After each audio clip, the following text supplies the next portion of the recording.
देव कुमार देवा इस वक्त हमारे साथ हैं और चुनाव परिणाम की हर जगह अभी भी चर्चा हो रही है। कल दीपेंद्र हुड्डा जज्जर आए हुए थे तो उन्होंने कहा कि ईवीएम के कारण चुनावी नतीजे प्रभावित हुए हैं। देव कुमार देवा का भी सीधा इस चुनाव में दखल था। अमित अहलावत के साथ ये भी चुनाव में लगे हुए थे, तो इनसे जान लेते हैं। सबसे पहले तो भाई साहब, अमित अहलावत के चुनाव पर क्या कहेंगे आप? बतौर निर्दलीय आप लोग भी सीधे सीधे चुनाव मैदान में थे, कांग्रेस से भी टक्कर थी, बीजेपी से भी टक्कर थी, तो बेरी के चुनावी नतीजों पर क्या कहेंगे? सबसे पहले तो परवीन भाई, आपके दर्शकों को सबसे पहले देव कुमार देवा की राम राम। और सबसे बड़ी बात यह है कि इस चुनाव में हम 25 दिन लड़े और 25 दिन में हमने 25,000 मत प्राप्त किए हैं। और लोगों ने कांग्रेस का एक बहुत बड़ा वो चला हुआ था कि कांग्रेस की सरकार आएगी, तो हर गांव में लोगों को ये था कि आने वाली सरकार है और हम जिताएंगे, यहाँ नौकरी या काम होंगे, इस तरीके का वो चला। नहीं तो जो पहले ही पंचायतों ने माननीय पूर्व मुख्यमंत्री भूपेंद्र सिंह हुड्डा और हमारे सांसद, आपके अपने सांसद दीपेंद्र हुड्डा को सब ने ये बता दिया था, आपकी सांसद साहब, अगर ये जो सीटिंग गेटिंग का फार्मूला अगर चलाओगे तो हार निश्चित है। और यहाँ भी अगर भारतीय जनता पार्टी अमित को टिकट देती तो शायद मुझे ऐसा लगता है कि आज जो 25,000 है वो 55 और 60 में बदल जाती और 2-4 हजार की हार जीत किसी की भी हो सकती थी।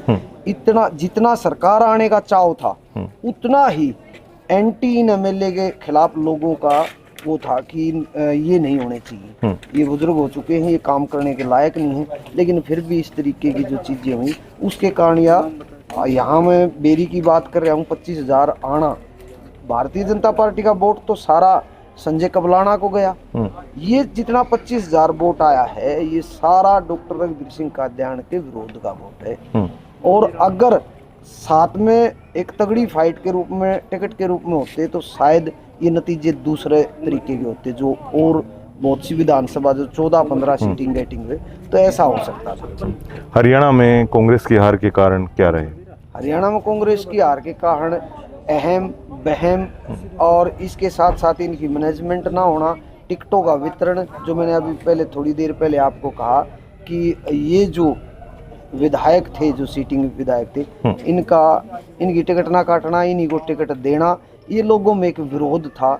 और सरकार आ रही है, भूपेंद्र हुड्डा की सरकार, कांग्रेस की सरकार न कह के भूपेंद्र हुड्डा की सरकार कहना, ये जो 35-1 का नारा जो चले हो गया उस मामले में सरकार ना आना। और ये दिख रहा था 2-3 दिन पहले तक, ये दिख रहा था कि बहुमत आएगा, लेकिन मैं 15-20 दिन पहले से ये कह रहा था कि जिस तरीके से अब ये मैनेजमेंट चली हुई है, इस मैनेजमेंट से बहुमत तक कांग्रेस नहीं जा रही। अहम और वहम की जो आप बात कर रहे हैं, तो इसके लिए जिम्मेदार कौन? सीधे सीधे अगर बात करें तो सीधे सीधे जिम्मेदार है भूपेंद्र सिंह हुड्डा, माननीय पूर्व मुख्यमंत्री दीपेंद्र सिंह हुड्डा, हमारे सांसद। दूसरा कुमारी शैलजा, जो इसके लिए, ये मैं इन तीनों नेताओं को मानता हूँ कि इन लोगों में अपना अपना एक अलग वर्चस्व की लड़ाई थी। और भूपेंद्र सिंह हुड्डा को ये वहम था और अहम था कि सरकार आ रही है, कोई कहीं जाए किसी प्रकार का। और दीपेंद्र सिंह हुड्डा का बार बार ये कहना कि जो आज हमारे साथ नहीं, सरकार आने के बाद देख लेंगे, ऐसा तो चौटाला परिवार ने भी कभी नहीं कहा होगा। ये बहुत बड़ी सरेआम मंचों से ये कहना, हम दीपेंद्र के वोटर, हमने दीपेंद्र की वोट डाली है और तकरीबन इलाका ने डाली है, 55,000 की लीड हम यहाँ से दीपेंद्र को दी, तो क्या हम अपने हकों की लड़ाई नहीं लड़ सकते? क्या हम यहाँ टिकट की लड़ाई नहीं लड़ सकते? तो सीधे तौर पे हमारे जैसे बहुत से ज्यादा वोटर हैं जो दीपेंद्र को वोट देना चाहते हैं, भूपेंद्र हुड्डा की सरकार बनाना चाहते थे, उन लोगों को भी इस एक शब्द ने टारगेट कर दिया कि भाई जो ही मारे ही बनी हुए, तो आगे सरकार आने के बाद उन लवा भी नहीं जी। आप इससे कितना सहमत हैं जो दीपेंद्र ने कल जज्जर में कहा कि ईवीएम को लेकर उन्होंने इशारा किया कि ईवीएम पर ये कारण ये हुआ है? क्या ईवीएम को दोष देना देव कुमार देवा सही मानते हैं? एक और या ये नहीं कोई दिक्कत, या ये बचने का प्रयास मात्र है उनका जिम्मेवारी से? ये क्या है कि अब जब जिस टाइम पे आदमी के घर में नुकसान हो जाता है ना, और नुकसान खुद से भी कर रखा हो, तो अपनी उस बौखलाहट को, अंदर जो चीज़ें चल रही है उसको मिटाने के लिए 2-4 तरीके ढूंढे जाते हैं जी। मुख्य तो ये ईवीएम का मामला तो एक अलग चीज़ है। ईवीएम का तो आज तक तो शायद चुनाव आयोग के उसमें जितने भी ईवीएम पे वो लगे हैं, जितने भी आरोप लगे हैं, और चुनाव आयोग ने उस पर कोशिश भी कर ली, जस्टिस भी बैठ लिए, लेकिन ऐसा कुछ आया नहीं। टेक्निकल आदमी भी बैठ चुके हैं, ऐसा कुछ नहीं।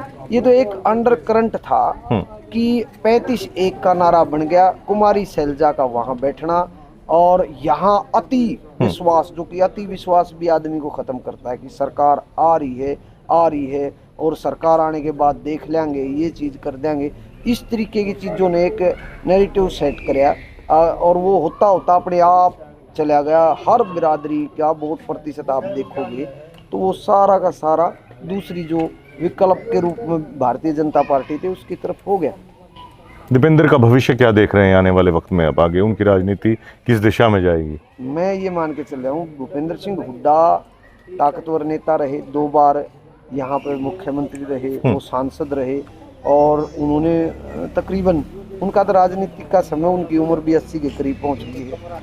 अब दीपेंद्र हुड्डा को अगर राजनीति के, मेरा मानना है, ये किसी और का नहीं, मेरा मानना, दीपेंद्र हुड्डा को राजनीति में आगे बढ़ना है तो अपने उसी रूप में आना पड़ेगा, नहीं तो राजनीति अब बहुत दूर की बात है। चौटाला परिवार, देवीलाल परिवार, जिनके यहाँ उप प्रधानमंत्री और 2-2 प्रधानमंत्री बनाने का श्रेय जिस परिवार को है, भारत की राजनीति में कांग्रेस को हिलाने का श्रेय जिस परिवार को है, आज वो धरातल पे है।